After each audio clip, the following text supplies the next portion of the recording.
என் வீடு இல்லையாம்ல? பெரிய இவரு மாதிரி பேசிட்டு போறாரு உங்க அப்பா. இந்த வீட்டை கட்டின கதையெல்லாம் மறந்துட்டாரு போல இருக்கு.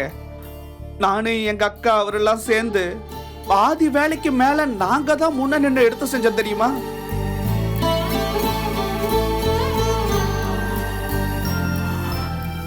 என்ன நான் சொத்துல ஏதோ பங்கு கேட்டுருவனோன்னு பயந்துட்டாரா என்ன?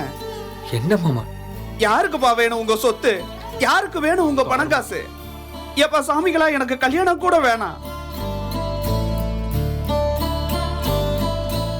எனக்கு என் அக்கா, என் மச்சான், என் அக்கா பிள்ளைகளோட இருந்தா போதும் தானே நினைக்கிறேன்.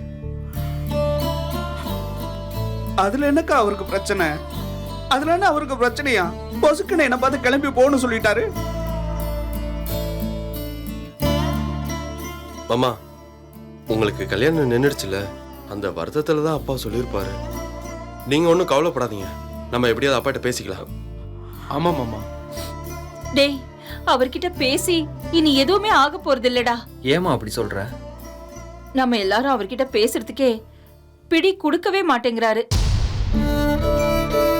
இவன் போனாதான் ஆச்சுன்னு பிடிவாதமா நிக்கிறாருடா. அப்படி என்னதான்க்கா என் மேல கோபம் அவருக்கு?